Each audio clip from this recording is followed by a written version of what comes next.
Hey everybody, it's Dreadlock Dave. Welcome to Conversations with Dreadlock Dave. And today I'm honored to have my friend, bass player, and actually former student, Kurt Blankenship. Yep, KB, Kid Bass, right? that's me. Kurt, how you doing, brother? Fucking great. It's great to be hang here. with you. Great to Yeah, hang you with too, you, man. man. So we've known each other for, well, how many years is it? I'm horrible at math. Something like 26, something like that. 26 I years. think I met you when I was 15 and I'm 41 now. Right on. So whatever that math is, we've known each other. Yeah. So we met. I was a teacher at Woodsy's Music in Kent, Ohio. I met you through Dave Charlotte Dave Charlotte, that's because right. he was studying with you first. Wow. He was like, I know this dude, Dave McDougall. All He's right. the man. So Yeah. That's it. Wow, dude. Okay. So yeah, teaching at Woodsy's Music in Kent, Ohio, which has been there I think since '74, and I did almost 25 years there. So it was That's a long time. yeah, a long time. Uh, so I met you when you were 15 years old. What got you into music? I mean, so like, what was? Do you remember the first moment that, like, you were like, wow?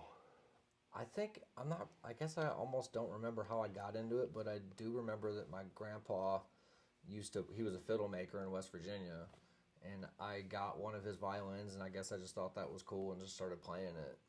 Okay. And if you're gonna do orchestra in school, I think that starts around fourth grade, but I started playing in second grade. I think I was 8 and was taking violin lessons, and so I could kind of already play when that happened, and that's. I don't know. I guess I just liked doing it. I didn't really listen to much violin music, but I stuck with it for a few years. I learned a little bit like how to read, and that really helped transitioning into playing bass because I could just kind of already play it. Yeah. So okay. So you started with the school. You grew up in Kent, Yep. and you started with the school music program in fourth grade. Yeah, that's typically when it starts. I started Right. a couple years before that privately with some. I forget who it was. It was so long ago, but I think I started at Woodsy's Okay. on violin when I was a little kid. Wow. Okay. Yeah. So let me. Your grandfather was a violin maker. Yeah, he was just like a hillbilly country fiddle maker, and he used to do the scrolls as different animal heads. Really? And he had a postcard of him, with all his violins that he made. And Okay. I got one of them. It doesn't have an animal scroll on it, but it's like he made it. Wow. And I don't actually know if it's like a good violin or not because I can't play it enough to really know. But Well, it's a great violin because your grandfather carved it, right? I Right. mean, but I do remember it having like a big warm tone. yeah. I should get that thing set up again. I just want to see somebody that's good play it. Sure. Yeah. So did he manufacture like on a mass scale or No, just not at all. Like I don't know how many he made ever, but this postcard with all his violins, there must have been like 20 of them. okay? So I mean, he was making them. Yeah. So there are multiple, and is he a Blankenship? No, his name was Clyde Howes. Okay. So That was my grandma's, I think, second marriage, but they got married when they were like old. okay. So he was around for a little bit. So there are Clyde House violins out in the world still. Somewhere. Probably. Who Yeah. knows what they're worth. Yeah, okay, but well, I mean, for you, probably valueless. Yeah, right. Because just Oh, you don't get rid of it. No, you know. no. That's cool that you still have it, and I used to have to put and I don't know how I remember this, but it had like I used to use this purple chalk on Yeah. the tuning pegs because it would never actually stick. So I used this purple chalk, and I saw it in the room the other day. There was Real- still that purple chalk on the tuning Wow. pegs, and this is like over 30 years ago, something like that. because they're friction tuners, right? Yeah. Yeah. That's super cool. So you're you're about 8 years old, third grade or fourth grade. I think second or third. Second or something third, like that. taking violin lessons privately. Yeah. And then you joined the school orchestra program at Yep. fourth grade. And then And then how far do you follow that program? I think I did it. I think I did it for a year, and then my next year I was actually going to the middle school to play with them. Because those couple years that I got in early, I was like kind of advanced for a kid. Sure. And I just walked up to the middle school to play with the big kids. Yeah, man. And then I did that for a couple years, I think. And then I think I played violin from about 8 to 12. And then I think I started getting more into rock music. Okay. And then I was playing bass a little bit sporadically. I had an older friend that just had instruments. And you know, I still wanted to play something, and they just had instruments. And I kind of rekindled that, and then I actually started like learning Led Zeppelin tunes when I was 14. And then I was like, I need to get back into music lessons, and that's when Dave was studying with you. Okay. So that's how I found out about you. Crazy. So that was my 8 to 15. 8 to 15. All right. So like you, it was a friend of the family, and they just had instruments like hanging out, and you just ran. John and Pete Finley and Kent, who run Lucci's Pizza. All right. And Bar Lucci, yeah. Okay. Did you like so you just randomly gravitated towards the bass, like it was sitting there and yeah, like John to me was like the OG, like older guy, rock star, like Big Brother type dude. He was in a band called I think they were called Party at Helicopters. Oh yeah, of course, I remember that yeah, name. They were yeah, early Kent band. He played drums for them and probably guitar too. Okay. So I mean, you know, I'm like 10 or something. He's out like actually playing like rock shows in a good band. So like that was the shit to me when I was a kid. Yeah. And he was like, "Oh, you like bass? Oh, like here, play this bass." And I think it was like a white or a cream Rickenbacker, like a 4000. Okay. One of those ones. Yeah. I can't remember if it was a Rick or if it was a Fender jazz bass, but he definitely had a Rick. But I think the first bass I ever played was like a Fender. It was like a white cream one, and it was just so like big, and the strings were big, and it was so different from violin. It was like really similar and really different at the same time. With the four strings. Four strings, the same notes. It's tuned backwards though. Okay. Violin's G D A E, bass is E A D G, as we all know. Right. Or as we know. That's it's a bass secret, right? That's hidden wisdom they can't know yet. Exactly. Well, so cool. So then you were like, it was instantly familiar, and it was like super different, and I just was like, whoa, you can actually like pull on the string, and it's like big frets, and the strings are just big, and it was just like, this is so cool. And what age were you? This was probably like 10 or 11 or maybe a little bit older. Yeah. Nah, this was something like 10 or 11 maybe. And so you put the bass in your hand. Was it plugged into an amp or? No, I don't think so. It was just the bass, and it was just the feeling of it. I was like sold instantly. Yeah. And then I think even like a couple years later, John had some. I think it was like an '80s jazz bass. It was a Fender, and he just like gave it to me. I was like, whoa, that's probably the best thing anybody had ever done for me at that point. Yeah. That got me started to where I am today. Yeah, man. But no, I'm just playing. But no, he supported me from moment one. Played the first bass, gave me the first bass I ever had. So thank you, John Finley. Awesome, I've thanked him personally many times, and he knows. Right on. Yeah. He's the guy that got me started, and then you got me on the funk. Okay. So that was almost like step 2 was funk. Okay, cool. So like you mentioned Led Zeppelin, Yep. but like, prior to picking up the bass, was it rock music? What was happening like that drew I you grew up to? on MTV. Okay. You know, 90s kid watching MTV, so you know, Tool, Primus, Chili Peppers, of course. Yeah. You know, all that. And a lot, you know, I guess I never realized until way later how much like bass there was in 90s hard rock, you know. Later I got into Incubus, and I was on 311 early too, and that's, you know, bass front. Legendary Peanut. Yeah, totally. Yeah, man. So yeah, I just grew up in that area of like bass was doing that in rock music. Yeah, okay.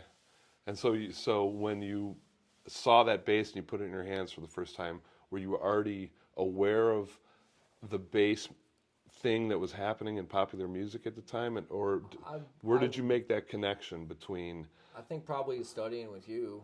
Okay. Well, either because you said the Led Zeppelin lines you were learning. That was the first band I ever listened to, and I was like, I have to know how to play that. And, you know, like Ramble On and Moby Dick. I knew I could do it because I'd made it through like Book 4 and Suzuki Violin, which is like you're playing like chords and like you're playing. Yeah. So I was like, I know that I can play that, and I just got my hands on the tab for like the Led Zeppelin 2 book, and it was just game on from there, really. Okay. So you were looking at the music. Yeah, these books were actually really good because it had the music, and then it had like music notation, but it was the numbers. So it would still be like a dotted 8th note 16th, but it would be like 5, 7. Okay. So the rhythms were actually there. The notations were there. And it was pretty damn accurate. I'd have to take a look at it now. Yeah.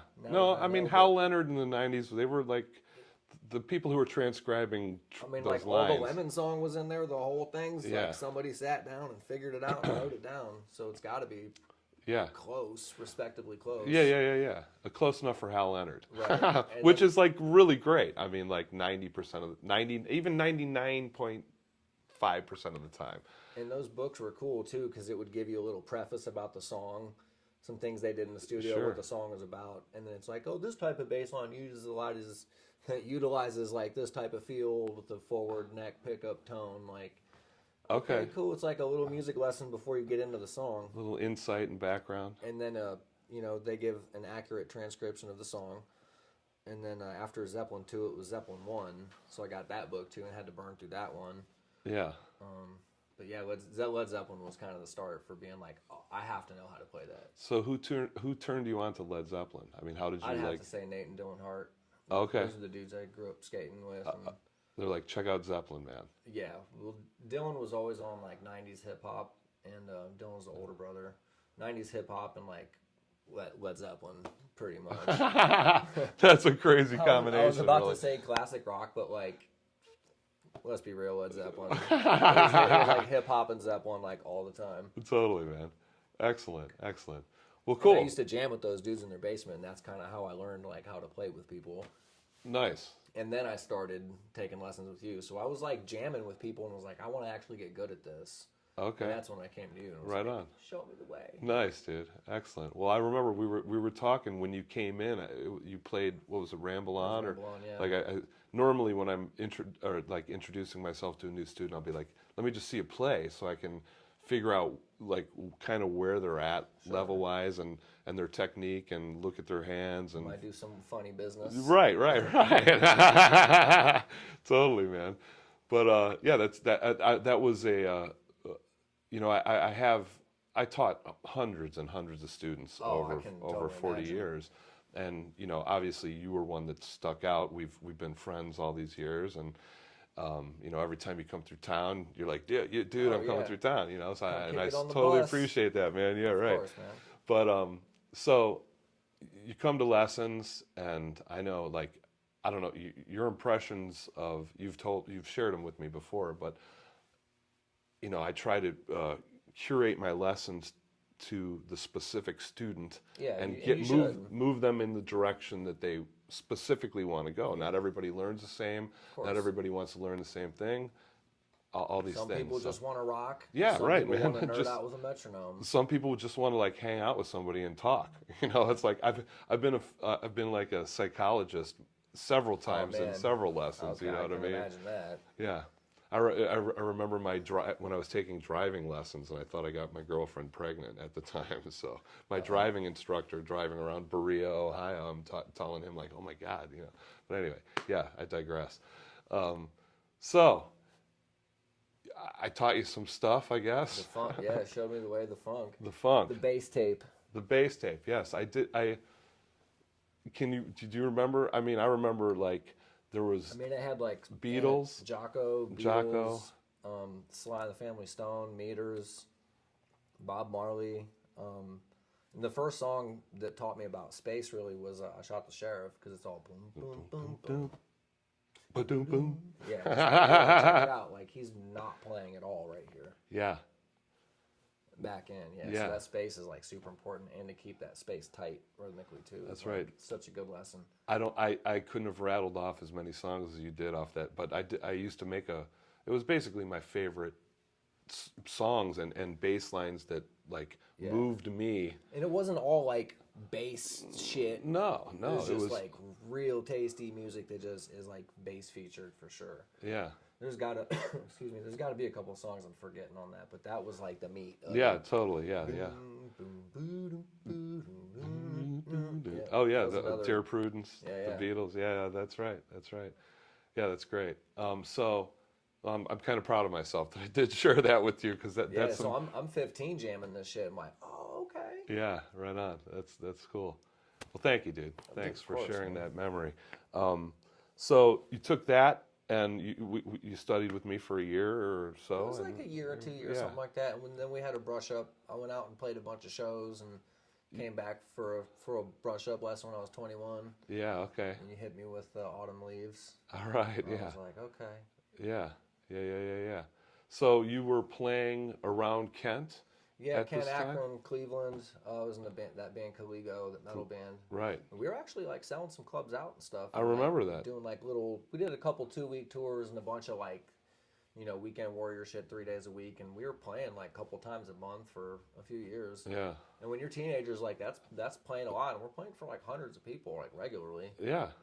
Make a little scratch on the side. I mean, it was somewhere. Right. Pay to somewhere between pay to play and making a couple $100 Right, or yeah. yeah. In retrospect, yeah, I probably should have made some of that money. Right. Right. Yeah, that's amazing. So you were basically regional band at that point for a few years, or Yeah, we were going up into New York too to play with our homies in STEM, who did the UFC fight music, and it's still like the official song UFC, and they still play it. Really? And yeah, So somebody's getting a royalty I'm sure check? Joe is still getting royalties off that. Yeah, but yeah, STEM Caligo shows were off the chain. Those were always sold out when they would come here or we would go there. Okay, yeah. So yeah, I was like 19, 20, and 21, starting to get out and like play some pretty good shows. Yeah. So Cool. that's how I learned how to like actually rock out, just Yeah. just throw it down with the crew. Totally. Yeah. And it was metal, but it was metal, but it was like pockety and groovy because Okay. the drummer and I were real into like funk music, and it wasn't necessarily like I wouldn't even say that it was like funky metal. We just had like pocket, like we knew about pocket and just kind of did our shit. yeah. And that we let the guitars do more of the shit. And there was times where there would be like 2 different guitar parts, and then I would do something that kind of worked with both of the guitar parts. So it was almost like a third guitar, but more bassy. Yeah. Okay. So and the drums just kept it like groovy and pockety. So it was it worked. Yeah. Awesome, man. It was a cool band. Yeah. Very cool. So that lasted for a couple years. Then what was the next thing that happened in your career? Yeah, I did Caligo for like 4 years. I did a jam band, just a straight up like, I don't know if you remember. Do you remember Palm, the Courageous Minority band? Palm Fountain. Yeah. Oh yeah. Oh, you gotta know Palm. Oh yeah. He played on a couple water band cuts back in the day. Right. So Yeah. I did like a hippie jam band before the Caligo thing. So I went from like jam band, just stretched out jams that go on way too long, into like riffs, like heavy groove riffs. Yeah. Did that for a few years, and then I got in a couple more bands down in Athens, and then the Athens thing kind of fell apart, and then I moved out to California to go to school. So you were going to college at Ohio University? I went to Kent State for part of a year. I was majoring in German because I had done 4 years in high school, and I was an exchange student in Germany for a little bit. Oh wow, cool. And they make you pick a major, so I was like, well, I guess German's kind of like what I'm kind of good at. You know? Yeah. I just got to a point where I was like, man, I'm never really going to be fluent. Like, what am I going to do? Am I going to end up teaching English in Germany or something? Right. Sounds lame. Translation gig. It's just not what I want to do. Yeah. So then I withdrew from Kent State like a couple times. Moved down to Athens with a bunch of people. That got weird. So then I just went to UGA for like a semester or something. Okay. And I got all my gen eds out of the way so that when I went to go do the bachelor program at MI, I was just able to cruise right in, just do the music shit and graduate. When did you put your sights on California? You were like... After I realized I really didn't need to be in Georgia anymore, and I really didn't. Oh, Athens. I was thinking Athens, Ohio. Oh, sorry. Yeah, Athens, Georgia. Yeah, Okay, I moved down there with some of the Caligo dudes. Yeah. And we went and lived it up for a couple years and just eventually bailed, and Yeah. some funny business happened. But you were like, I want to go to California, or... Well, I didn't really want to stay in Athens, Georgia. Did not want to come back to Kent because I'm from here. I know what's here. I just want to go do other shit. Yeah. And so I was just kind of like, man, where do I go? And I feel like I started seeing things about MI, and it was actually my friend's sister who was like, you guys have the it thing. Like, you should move out to LA and like go do it. And we were like, oh, that sounds cool. Yeah. So Drew and I actually flew out to MI, checked the school out. We were going to go together. He ultimately didn't go, but I flew out, checked the school out, and was like, "Are you kidding me? I could get Led Zeppelin for my homework. Like, this is tight." Yeah. Then this is Musicians Institute. Yeah, and it's Los a performance Angeles. school, Right. So like you're playing with the drummer and a guitar player, and like they're basically pros. Yeah. and you know, it's like you're literally like the class is you're playing your instrument, and your homework is like, you know, scales and shit, and just all different types of stuff, just whatever like type of program you want to put together, or like, you know, they have different requirements for different programs, but Sure. I mean, at the end of the day, like music's your homework. Yeah, right. And you're right. playing your instrument trying to get good. Yeah, yeah. And there was some shit in lessons where they're like, all right, let's do this. And I just could not do it. You know, Right, right. We were talking earlier about the just the ear training and the craziness and the sight reading. It was just a whole 9/8 and like I got teachers with perfect pitch, and they're just like, oh, it's this, and they're Right. like just writing down the melody as it's happening. yeah, Sight reading any like classical examples out of the book, like turn to page 52, and the teacher's just like, and they're just killing two like grand staff like sight reading it. yeah, Like, yeah, I've never been around people like that before. That was like, holy shit, they're out there. yeah. Okay, yeah. Yeah, So the teachers there are incredible. I mean, you always want to be the worst guy in the band. You know, I mean, you're going to learn the most if you're in that position where it's like, you know, you got to step up, or Yeah, if you want to get better, that's what you should if want. you want to get better, be the worst person in the band. I've told many students that over the years, but that's great, man. So you got out to L.A. That's got to be a little bit of a culture shift coming from Kent, Ohio, and Athens, Georgia. Yeah, it out was to definitely LA. different. I'd never lived like in a city before, and I plopped down right in the middle of Hollywood, like right between Sunset and Hollywood, right behind the In-N-Out. Yeah. If you know, you know. Dude, I've been there, dude. I was there. I lived there Probably for at that 6 one. weeks, right? Yeah. That's funny. Yeah, right there. I got out and I could. This was 1988, and I could, you know, like Shit. Guns N' Roses. Everybody on Sunset Strip looked like Guns N' Roses. Oh, right. At the That was time. the center of the universe. It was totally was. You know, And 1988. there's still ghosts lingering. I'm too. sure there are. Oh, dude. dude, there's shit Yeah, well, the whiskey still exists. I mean, there's And a the couple, Rainbow. and the Rainbow, and yeah, but yeah, I could walk out of my apartment and look up in the sky right there, and there was the Capitol Records building. Oh, you know, yeah. so it was like, the platters. yeah, man. So I do know a little bit about Hollywood. It's crusty, man. Right. It's like nice if you look up, but if you look down, it's crusty. Got it. Yeah. Well, that's true in a lot of places, but yeah, Hollywood's has a special crust. Oh yeah, well seasoned. Yeah, absolutely. And music, of course, you know what I mean? So you get out there, what year was this? This is 2009. I got there September 5th, and I know that because my birthday is the 8th, so 3 days later I had a birthday. I turned 26, and you know, didn't know anybody out there, just like living with this random dude that's doing music production classes. And yeah, it was different, but I was so busy that I just was playing bass and auditioning and painting houses like 24/7. So I almost didn't have time to care or give a shit, and just like there to do school and just smashed it. Okay. So that was the mission, was school first, you know. Yeah. Make enough to survive and like do school, and you know, the whole point is to get good and make connections. Yeah, and be in that environment. Yeah. So you're painting houses to survive. You're 26 years old, which is kind of late for starting college, or like, you know, like. Well, I'd done the equivalent of like 2 years, but still, like, I always wanted to go to school, and my dad was always like, you have to go to school, you have to go to school. Yeah. And like, I like school Yeah. for the most part. Like, I like learning. I like being around smarter, harder working people. Yeah. And you know, you do that with something that you love. Like, I felt like I always had to finish college, but never found a thing that I really wanted to study. Right. And I was kind of like, well, it was not really so much about going to college as it was like, I just want to go somewhere where like it's popping and I can get opportunities. Because kind of the original goal was to get there and land some big audition and not have to finish. Yeah. Right. right. Which only like a couple people ever have really pulled that off. But they have auditions like that. Where, Sure. Yeah. You know, if whoever comes Win the lottery, you know, you got a lottery winner every week or whatever. Yeah, you get there's, to.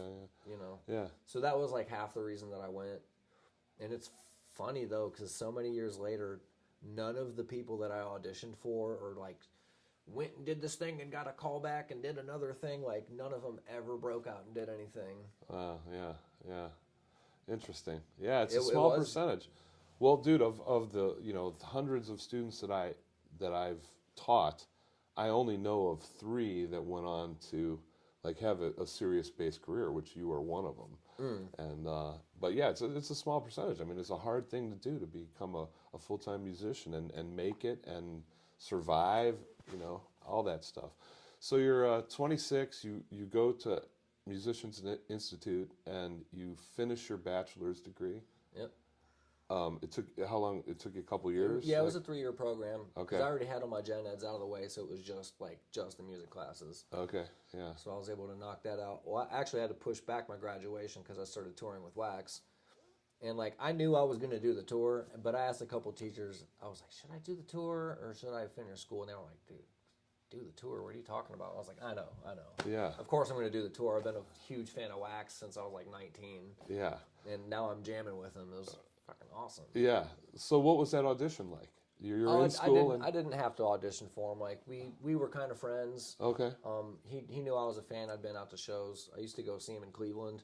And then I moved to LA and kept going to his shows and was like, "Remember me?" And he was like, "Dude, yeah, what's up, man?" Yeah. So we just kind of reconnected, and they're twin brothers, Wax and Herbal T, dopest dudes ever. And I got to jam with Herbal T once in Georgia, and he was like, "Yo, Kurt, like, can actually play." And I guess he told his brother. So when it came time for Wax to do a tour, like I don't know, probably 5 years later or some shit, he got signed with Def Jam. He had a #1 hit in 3 countries. Oh wow. And so I guess Herbs was like, "Kurt can play." And Yeah. Wax just was like, "Hey man, do you want to do these shows? And if it works out, you can do my tour." And I was like, "Yeah, sure." Awesome. Of course. Yeah, right, right. The money was good, and I love him. He's a fucking great dude. Awesome.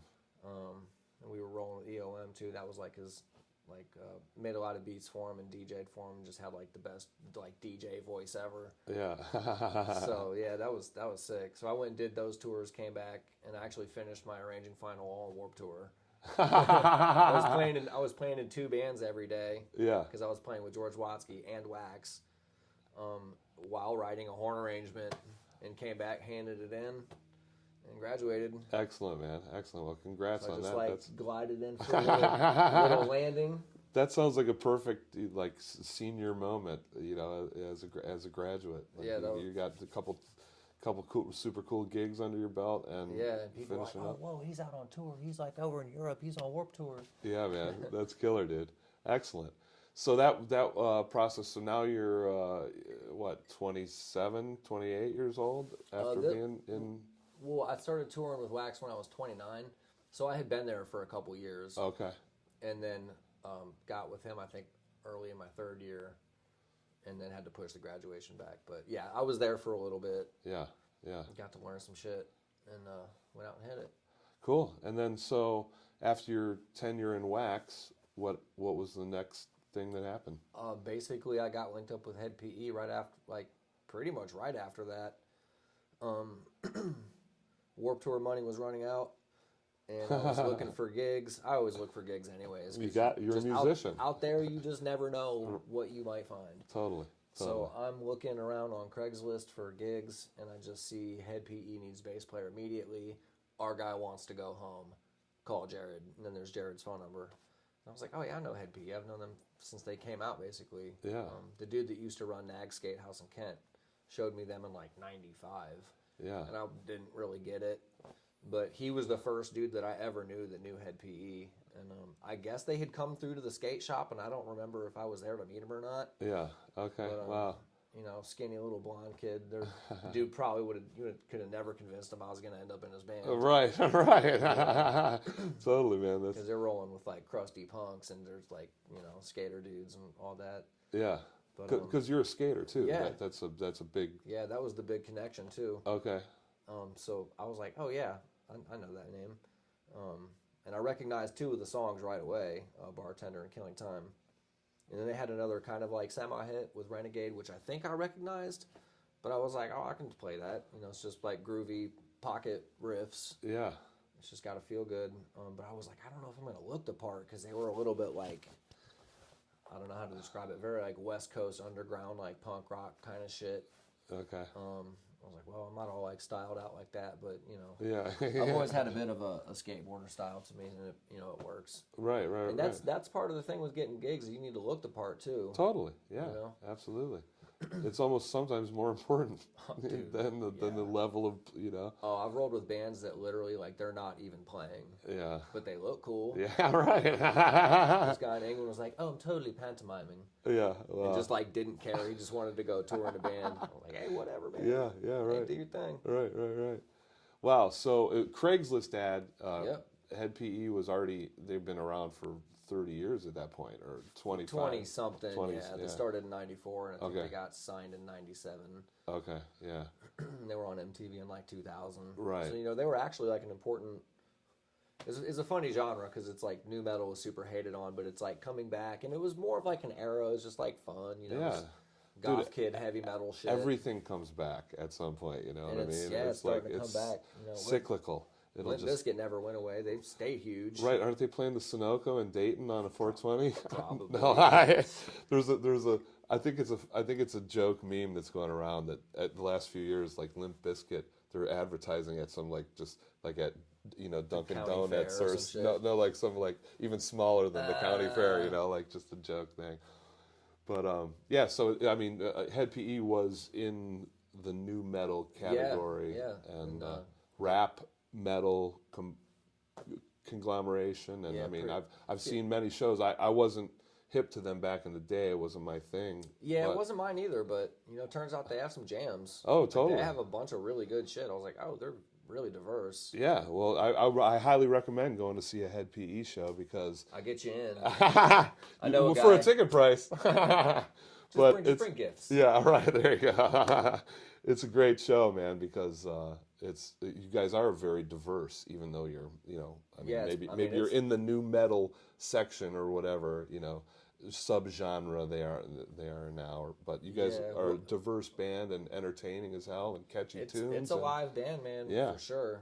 It's psh, with Kid 100%. Bass, KB, all over the stage, Yeah. thumping and plucking and slamming the bass. Yeah, so now you've been with the band now for 12 years. 10. 10 years. 10 okay, years, 10 yeah. years. 10 years. About something like 1,200 shows. Yeah. And that's including a year and a half off with COVID. Yeah. So it should probably be like 1,500 shows, but I mean, we're out for 120 to 170 shows a year. Just continuously. So it's just Hitting the road. always out. Amazing. Yeah. That's a lot, man. Yeah, It's yeah. a lot of cruising. So like how many days a year are you on the road?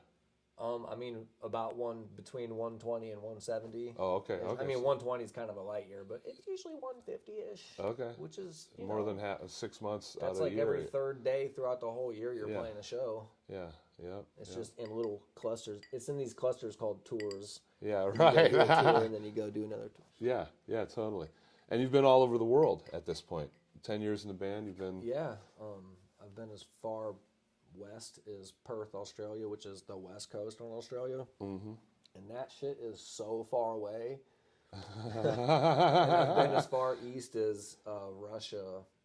I'm not sure which is more east, St. Petersburg or Moscow, but I think St. Petersburg is the most north I've been. That shit is like up on the planet, dude. That shit is really far away. Yeah. Wow. I'd love to see some stuff over in Africa and like Asia. The only Asian country I've been to is the Philippines. That's Okay. like actually considered like an Asian country. Yeah. Yeah. How many countries have you been to, do you know? I'm not sure, man. I should know that. Yeah, that'd be a nice little... Maybe something close to 20. Okay. Something like that. But Yeah. we've done like the whole Balkan areas, like Lithuania, Estonia. Mm-hmm. All the European standards like Germany, France, Yeah. Ireland, Scotland, North Ireland. Right. Wow. I haven't been to Spain yet. That'd be Never cool. been to Spain. Yeah, I'd love to go. That's a Three Dog Night song. Oh, is it? No, I've never been to Spain. Yeah, it's a great tune. Anyway, yeah. So wow, that's a lot of touring, a lot of countries. You've seen a lot of things. Yeah, man. Experienced a ton of things. Are there a couple standout moments? I'm curious about beer and food. Number one. All right. I think best beer, I got to give it up to Belgium. Okay, they're I'd never heard of triples. okay. It's like a 9% beer that's not too heavy. And But yeah, their beer was crazy good. Germany's right up there, but they kind of do more like heavier beers a little bit. Okay. I'm definitely no beer expert at all. All right. But a Actually, Belgian triple.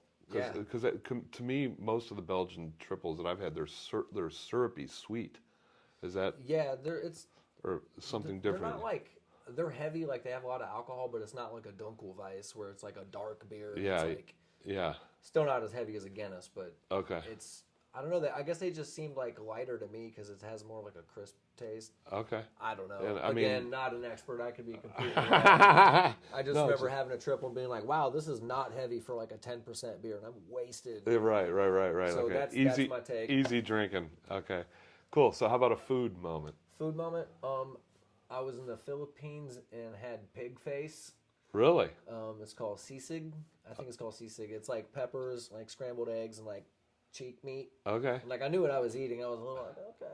I don't usually do like organs and eyeballs, Yeah. but I was like, oh, I haven't had it. I'll try it. Shit was delicious.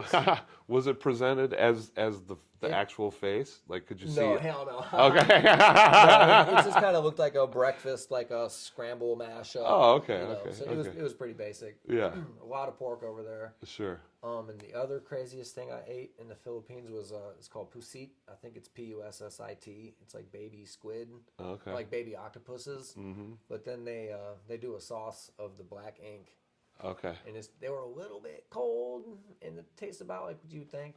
I don't know if you ever had calamari, but Yeah. Oh, yeah. it was Oh, yeah. just whole baby octopus, like a plate of baby octopuses. Wow. Um, Okay. I wouldn't say that was one of the best things I've ever had, but Interesting. most different Okay. Yeah. Yeah. for Yeah. sure. Cool. I had a stingray in Ireland, which I only got it because they had stingray. Yeah. It was Right. just very whatever. Yeah. Like fried or like I mean. Yeah, it had a light breading on it. Okay. Like gator bites. You don't know what you're eating necessarily. Just It could be. some chewy white meat.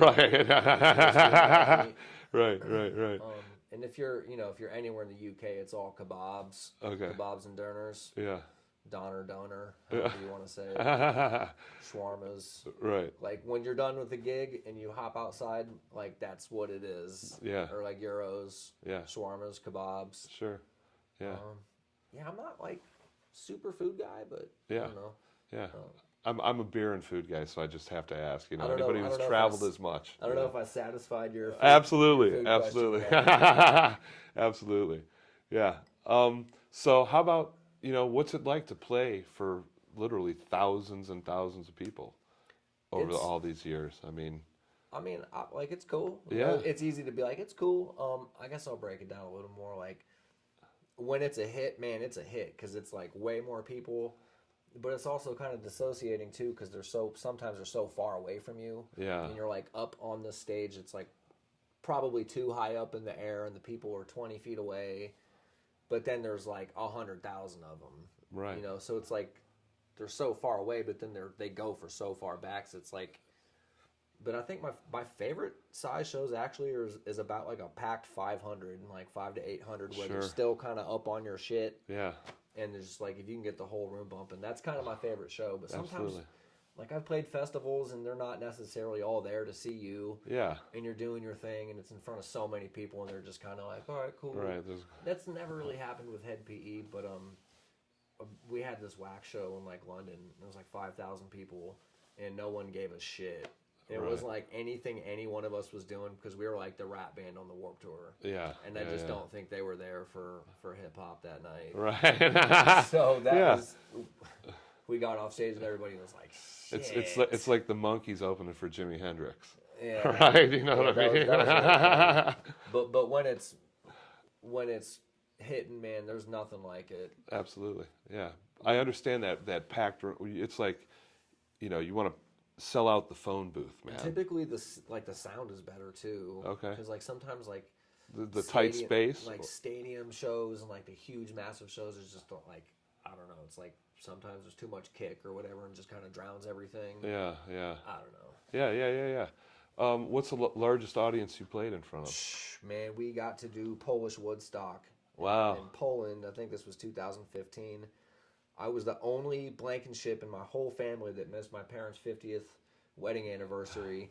because I was playing the biggest concert in the world, Polish Wow. Woodstock. It was like 800,000 people. Wow, man. They weren't all there at the concert, but like when we started, it was probably like 20,000 people, and then like literally there'd be like groups of thousands of people coming from this way, and then like another groups of thousands of people, and then by the end of the set, it probably was like 300,000 or 400,000 people or something, dude. It was stupid. There was people from all the way right to left, like Yeah. super far back, and then there was just like you could just see like more tens of thousands of people like off in the distance a little bit. Yeah. That was wild. But that was another one that was like the stage was so high and the people were like down there. Yeah. But it was just like people forever, and there's people off like camping off in the distance. It was like a 15-minute ride back into the festival to get back to the stage, and there was like entire semis of just amps Yeah. and like just giant like power chords, and it was just like really serious shit. Yeah. Wow, dude. You can go to YouTube, Head PE Polish Woodstock. Nice. Right now you can do it Cool. if you want to check that out. It's We'll pretty put a link in the comments. Yeah. that was crazy. Yeah. That's super cool, dude. So like, I mean, amazing career so far. Well, thank you. Right. I mean, it's no accident though. You know, I was wanting to do it. yeah. I mean, the Head PE thing is an accident because I was like looking for gigs. But is it? You know, I mean, is it really an accident, or is it just because you were in the right place at the right time? That's what it was. And you wanted to do it. And you know. Yeah. There's something to be said about intention. Oh, you know, where absolutely. you're like, this is what I want to do, and sometimes, you know, And that exact shit is why I moved out to Los Angeles. 'Cause, Exactly. you know, you probably aren't going to find that gig in town here. Right. You gotta, like, this is more of a create your own thing. Yeah, Type absolutely. area. And I just wanted to jump into something that was already moving. I don't really want to start my own band. I don't want to front my band. Yeah, I don't want to be the main guy. I just want to be in something moving and successful. I don't know. Call me lazy. no, I call just you wanna- a bass player. Right. I just mean, want to go rock. That's you know? that's the role of the bass player, dude. I mean, you're the support. You're like, you know, you're the anchor, right? All the cliches you can say about what a bass guitar does in an ensemble. Rhythmic heavy lifting. Right, there you go, man. So, if you were gonna give advice to a young cat coming up now, what would your advice be? To say, hey, you know what? I want to be a bass player. I want to try to go on the road and tour the world and do things like that. I think the number one thing is like you gotta like love doing it first, because you might not ever get in some like famous band or get a bunch of money, and you gotta be willing to just like love playing your instrument first. Yeah. And I think fortunately I had that, where like all the way back around the first time I ever grabbed a bass, I was just like, whoa, this is rad, you know. And this one kid auditioned for our band, and he wasn't ready yet. There was like the time was just he leaned forward, and you could tell he was nervous, and it's just like even if I wasn't in this band, I would still be in my room practicing and playing for nobody because I love playing my bass. Yeah. You're just kind of catching the byproduct of like all the work and effort that I put into it, and being qualified for the gig to just show up and do it. Right. Basically, I had 3 days to learn the set on the bus with like no help, and just smash the set. There you go. So you got to be able to. You gotta want love it, man. You got to love it first. You got to be willing to play for nobody, not get paid for a second. You know, I'm still grinding. I'm 41, I'm still grinding. That's right, Still man. grinding. Just get ready to grind them up. Excellent, dude. So, where can people find you? Where can they? I mean, I don't really personally put out music like myself as an artist, but I'm on a few Head PE records. Forever, Stampede. I did a track on Detox, which the last Head PE record that came out was #1 on iTunes hard rock and metal charts. Yeah, man. Yeah, congrats. I don't know. Nice. Yeah. Yeah. So I had a track on that, but I mean, What was the name of the track? Compromise. Compromise. All right. It's Cool. kind of like a groovy little hip hop reggae-ish little thing, and then it goes into a punk tune. We'll put a link to that in, All right, in the cool. comments too. Yeah, but Well, so where can they can find Head PE? You're playing with Head PE now. Yep. You're on break right now, but you'll be on tour yeah, got soon a couple again. months off, but I mean, you can find Head PE anywhere. Yeah. Like it's on every platform: YouTube, Spotify, Yeah. Apple Music. Yeah. You know, they've been a signed band since the late '90s, and they've just always had means of getting their music out there. Yeah. Cool. But Awesome. yeah, I personally don't put out that much music, and I'm I need to correct that. Okay, so we might have a Kid Bass KB Yeah, release in the near future. Maybe a little something, but Okay. you can catch us on tour. We're out constantly, guaranteed. We're somewhere near you within the next year. Yeah, awesome. Hey everybody, go check out KB, Kurt Blankenship, Kid Bass, and Head PE. My Instagram handle is @KidBass. @Kid Bass, there we go. And he sells these great baselets. They're bracelets made out of used bass strings and some jewelry, some custom jewelry. I got little pick necklaces and I paint skateboards, but yeah. Oh yeah, skateboard, custom skateboard art. Yeah, hit up Kid Bass right here. Yeah, right? if you want something, you can always slide up in the DMs. Hit me up. It's all good. I'll bite. Totally, man. Excellent, dude. Hey, it's been a pleasure, my friend. Yeah, absolutely. Continued success, dude. And you too, man. The show was banging the other night. Oh, thanks, man. Dude. You know, dreadlockdave.com, but that's another thing. There's links in the comments too there. But Amazing. Kurt, Thank you love so you, much, brother. man. Love Thanks, too, man. Thanks, man.